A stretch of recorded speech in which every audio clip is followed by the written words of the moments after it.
What is up, everybody? Welcome back to Rough Drafts, where I go deep each week on specific topics in the current limited format.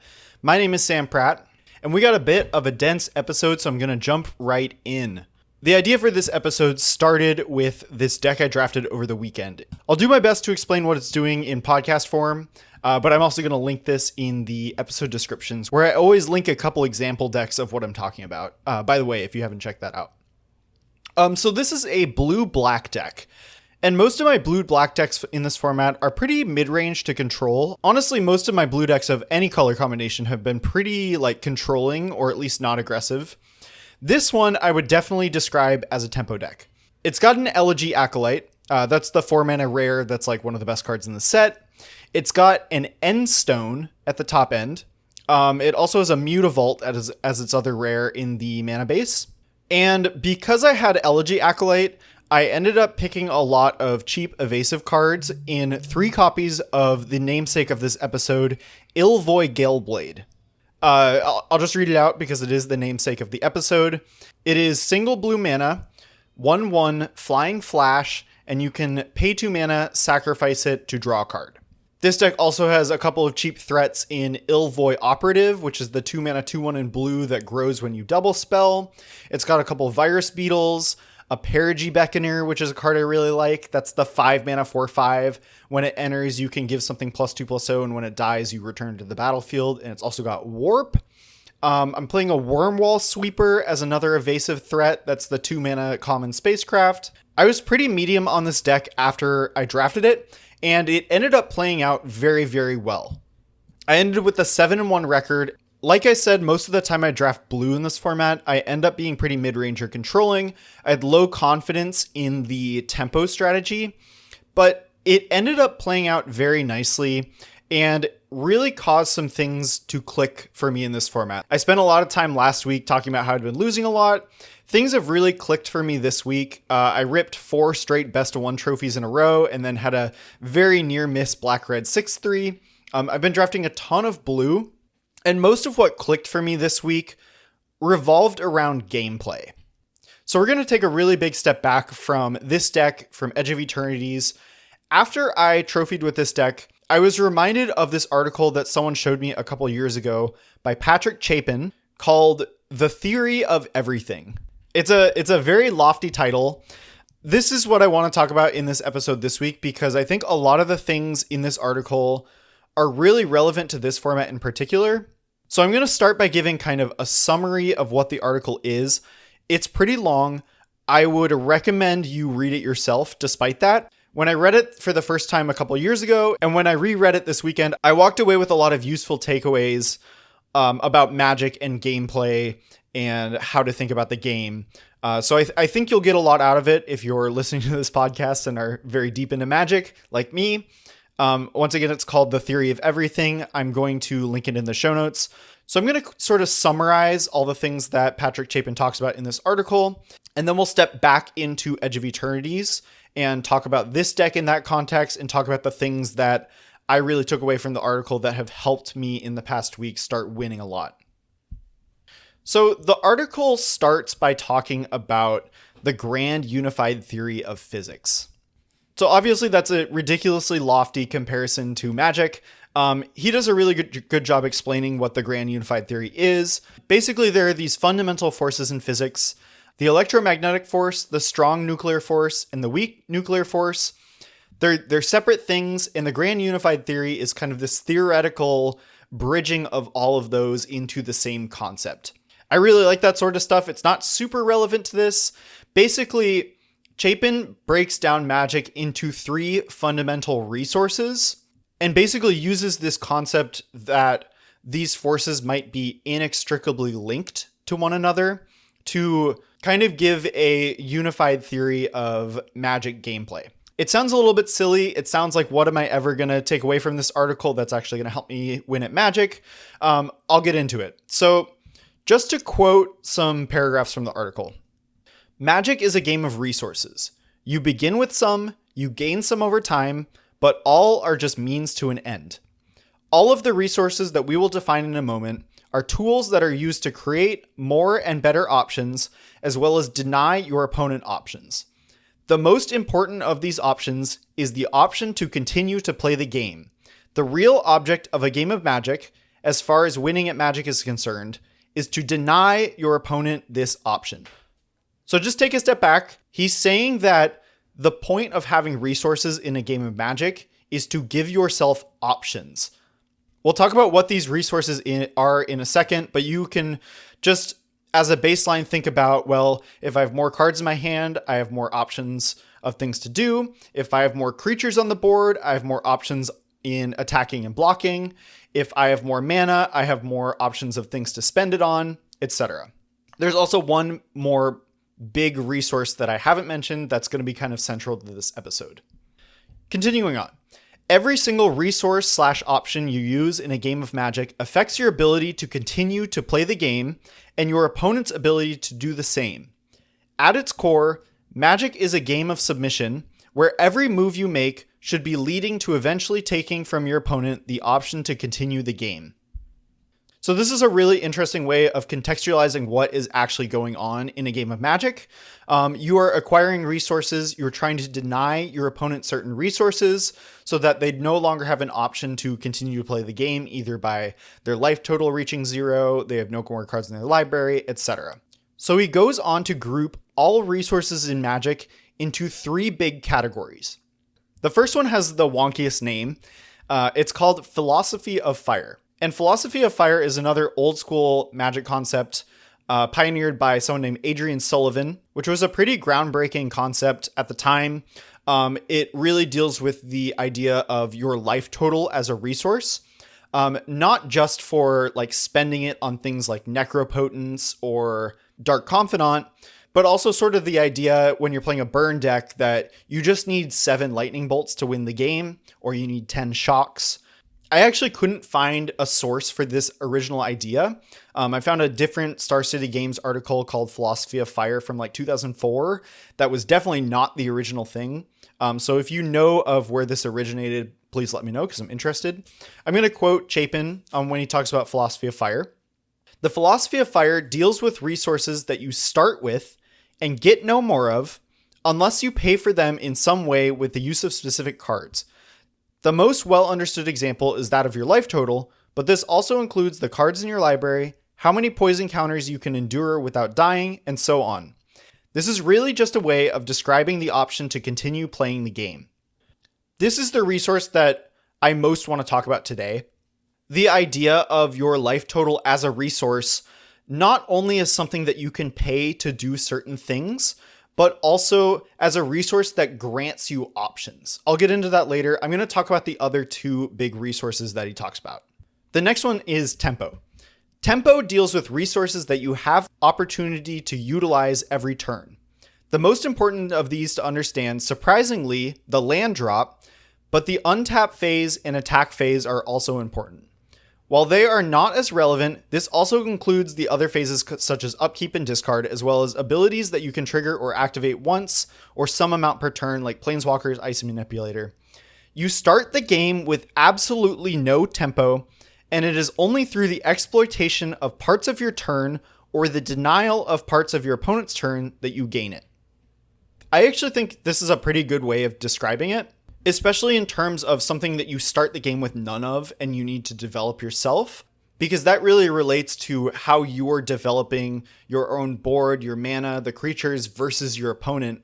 And this concept really helps you understand like tempo in relation to your opponent, which gives you more options in terms of like the combat step, how you're spending your mana, etc. There's a lot of good discussion about tempo in the article. Once again, I would really recommend reading the article. One example of an interesting way to look at it is you do get a mana advantage by unsummoning their 5-drop, but if you aren't using the extra mana, it's as good as you spent 5 mana to unsummon their 5-drop. So tempo just isn't just in the mana that you spent versus them, it's also all of the mana you're spending on your turn, much more of a relationship to your board versus their board and what you're actually doing. Moving on to the third resource, card advantage, or more accurately, card economy, is a big one. This is one of the most important concepts in Magic. Its early pioneer, Brian Weissman, changed Magic forever by pushing the theory. Card advantage is a unique resource in Magic because you start the game with 7 cards, so it is sort of like the Philosophy of Fire, but you also draw a card each turn, so it's sort of like tempo. So it's kind of like Philosophy of Fire is you start with 20 life and it gets whittled down. Tempo is like you start with nothing on the battlefield, it gets built up. Card advantage is kind of in the middle. It's the most ambiguous. He talks about how card economy versus card advantage. Card economy is more like how good your cards are, because if you have a bunch of cards in hand that are useless, the card advantage doesn't actually matter. The article is really cool. I love stuff like this. It might not be your cup of tea. Chapin really goes in depth in talking about how all three of these big resource buckets of Philosophy of Fire, Tempo, and Card Advantage relate to one another. It's really great. Once again, recommend reading it. I'm going to sort of narrow back into Edge of Eternities, and the part of this article that really clicked with me is your life total, not just as a resource for paying for stuff like Timeline Color in this set, which pays life, or Requiem Monolith, but life total and your ability to continue playing the game as a resource that gives you more options the higher it is. To give a really extreme example, let's say you have a 2-2 and your opponent has a 2-2. You're both at 20. Your opponent attacks you with their 2-2. You have the option to block or not to block. If you are at 2 and your opponent attacks their 2-2 into your 2-2, you have to block. You do not have the option to not block. That's the most baseline example. That's like the one extreme example of your life total is a resource. The more resources you have, the more options you have. If you're at a higher life total, you have the ability to choose if you want to block your opponent's creature or not. Now, this is a really extreme example, but this is the concept that really clicked with me with this format, is that if I'm able to pressure my opponent's life total early, they are denied certain options that would otherwise be available to them. And the big one, the big central one to this format, the reason this is so apt for this format is spacecraft. If you start pressuring your opponent's life total, you have a board presence, they're at a lower life total than you, they lose the ability to effectively station their spacecraft. Even if they're at a pretty high life total, like something like 14, let's say you have a decent board, they have a decent board, they're at 14 life instead of 20. They tap all of their creatures, crew their spacecraft, you kill their spacecraft, attack them for, 8 or something, they go to 6. You're suddenly so much more advantaged, and now they can't afford to station a subsequent spacecraft. This is a very, very clear example of the concept of your life total granting you options. If you're at 20 and you have a spacecraft you want to station, you have so much more wiggle room to tap your entire board out to station that spacecraft, because the hit you take is not going to be game ruining when you're at a higher life total. So as a result, I've been building my decks not to be aggressive, but to have the option to start to peck away at my opponent's life total early, which has cascading effects way down the line when the game's starting to get tight and the spacecraft are going to be more present on the game. But also thinking about this in terms of my own life total when my opponent is attacking me. So I knew there was something fundamental early on in this format about whether you want to trade off your creatures or not, based on whether you have spacecraft in your deck. But what I wasn't really clocking was that life total was such a big part of this equation. I was kind of saying like, oh, I have spacecraft in my deck, I don't want to trade my creatures so that these can station later. And then I was taking too much damage early and getting into a resource hole of my own life total that I wasn't able to climb out of. And now I'm a lot more willing, if I feel like I'm behind, to protect my life total, even from something like 14 to 20. And I'm a lot more excited to lower my opponent's life total in the early game, take advantage of a slow start, even if I'm not necessarily in an aggressive deck, to start to deny them options later down the line. And you would think that this concept is really relevant for like green stompy or red aggro, but I've found some spots where my blue decks also are able to start pressuring my opponent's life total early, and knowing when that is versus when you want to be more focused on protecting your own life total has been really relevant to me in the past week or so when I've been drafting a lot of blue. So let's talk about Illvoi Galeblade. I remember Lords of Limited mentioned that they saw someone say that this card was, quote, basically cantrip lightning bolt with a free chump block, which is a pretty crazy comparison for this card. But if you can land a Galeblade on turn 1 or in the first couple turns. Sometimes I was holding it to get a double spell trigger. You can peck in for quite a lot of damage, and if you are able to leverage that resource advantage early on, the Galeblade actually becomes a pretty good card. Where the Galeblade is lacking is board presence or, tempo. So a 1/1 is not actually gaining you that much tempo. It's going to be so much smaller than your opponent's cards.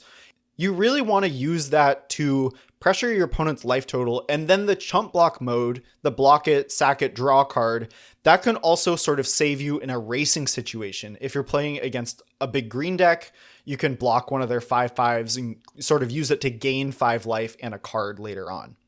So you don't want to play this in like your blue mid-range decks.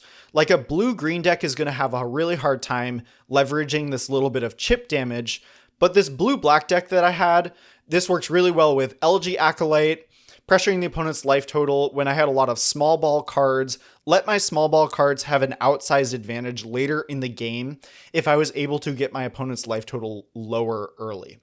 These type of blue tempo decks, I had it in blue-black here. It was pretty effective. I think that's probably mostly an LG Acolyte thing. I think blue-white is really apt for this. So this is a aggressively slanted 1-drop. It works really well with Station Monitor, which is the blue-white signpost when you double spell and make a drone. White also gets really good, cheap tools that can swing a race back in your favor, which favors the person with the life total advantage as well. In Focus Fire, which is the 1-mana removal spell, and just like other white aggressive cards. I think some builds of blue-red also could make use of Illvoi Galeblade. A lot of blue-red are like these mid-range artifact synergy decks with Cryogen Relic and Selfcraft Mechan. That package can kind of go into any blue deck, but I think most blue decks are not going to be like this, but I do think there is something there. Like I said, this is not a card for your blue mid-range decks. A way that you can kind of conceptualize why this underperforms there is this card, if you're just using it to block, it's kind of like casting the spell Revitalize, which is like 2-mana draw card, gain 3 life, which has always been a terrible card in Limited.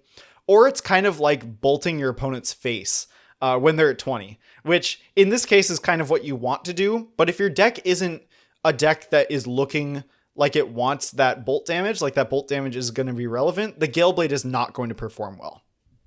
I'm talking mostly about blue today. This theory of sort of early pressure on my opponent's life total, I think applies very, very well to green decks. Kind of get on the board early, pressure their life total. I'm more hesitant to trade my creatures in green decks now than I was before. The sort of idea of you play a couple smaller things in green and then you just start slamming oversized threats like Ice Cave Crasher or Germinating Worm. That strategy is a lot more effective if you've pressured them early, because a turn in which they can take a hit of 5 damage is a turn where your opponent can stabilize off of a couple of removal spells or something similar.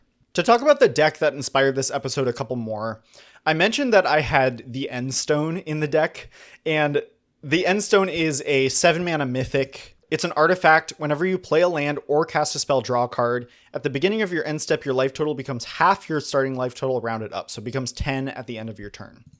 This might not look like a tempo card, like a card that a tempo deck is interested in, but what happens with a card like this is I get my opponent's life total down to a point where they start having to make decisions they otherwise wouldn't have. They start losing the ability to attack me back. They have to hold back blockers. They have to spend removal spells on my cheaper things.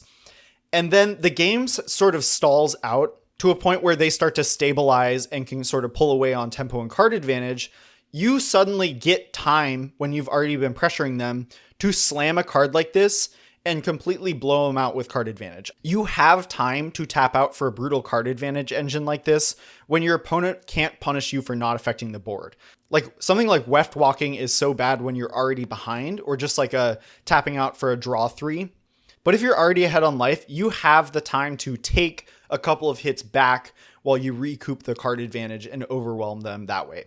And also Endstone, you really have to be careful about the cards in your library and talk about the philosophy of Fire melding with card advantage here. Like philosophy of Fire, not just talking about your life total, but also the cards you have in your library, because you turn through your deck so fast, you really have to manage that resource as well. So another reason this article is so apt here. I did win a game with 0 cards in my library with Endstone in this league.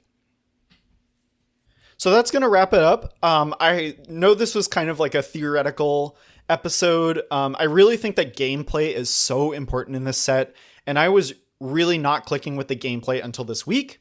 So this is less about the actual cards and more about how you're building your decks and playing the games.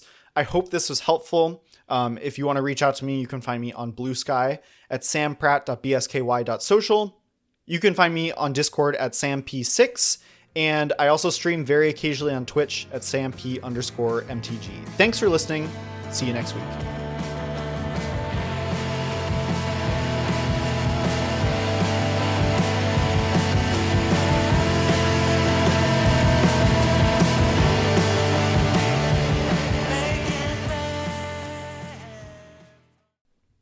All right, I have another post-credits scene. I had a really interesting drafting decision playing Paper over the weekend. You might have already seen this. I posted this to like every Discord I'm a part of, and also posted about it on Blue Sky. But I think the decision's really interesting, and I want to talk about it a little bit. So, pack 1, pick 1. The best card in the pack by a lot is Sunstar Chaplain. This is the 2-mana 3/2 rare in white that puts counter on things if you have tapped creatures. It's definitely the best card. There's nothing else in competition. Notably, you're passing Honor and Night Luminary as sort of 2 of the other best cards in the pack. So 2 people at the table are going to get really good white cards. Pack 1, pick 2. The 2 best cards in the pack definitely are Dubious Delicacy and Code Cracker Hound. There's also a Focus Fire to stay mono white. I think that's a too big a step down from Delicacy or Hound to take it and stay white, but I think it's worth just shouting out too. The wrinkle in this pack is that there are 2 copies of Servandum. There's a foil and a non-foil, and this is the uncommon Servandum, the one that has Death Touch and Lifelink and pumps your team. It's a 5-drop. So the question is, which do you like better, Dubious Delicacy or Code Cracker Hound? Which, for my money, are very, very similar power level cards. Like, you could hand me either, I'd be very happy. I think I would take Hound in a vacuum, just as color preference, but I do think Dubious Delicacy is a bit stronger on its own. But the wrinkle of double Servandum really changes things. So, if you take Dubious Delicacy and you pass 2 Servandums, you're looking to go into black-white yourself with the Sunstar Chaplain pack 1, pick 1.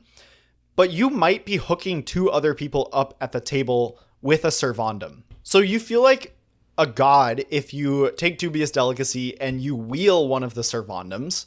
You feel amazing. You feel horrible if neither of them wheel. Like, you basically just have to throw away one of your first 2 picks because you know that 2 people are trying to be black-white. If you take Code Cracker Hound, you're steering clear of all of these black cards. But then there's an even greater chance that one of the Servandums gets back to you.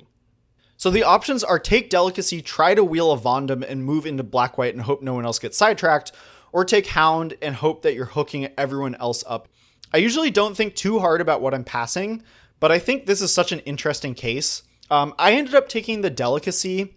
I failed to wheel either Servandum, but I pivoted into green-white. I had the option to splash the Delicacy and I didn't. My deck ended up being really good and I trophied. Looking back at it, my pod was a little bit soft. Like, there were a few players that I knew are good drafters. You know, it's FNM. I realized that people were likely to get sidetracked by the Servandum. Like, a more inexperienced drafter is going to see the signpost and take it and just hang on for dear life. I think looking back, I definitely would have taken the Code Cracker Hound doing it a second time. I love the Hound. I love blue-white. So I think that would have had a very interesting ripple effect on the draft. I think maybe I would have ended up in green-white anyway because it was really open. Anyway, I thought that pick was really interesting. One of the few cases where the cards that I'm passing really has an effect on the pick. I could see it going either way. I would love to hear what you would take in that situation as well. Yeah, thanks for listening. See ya.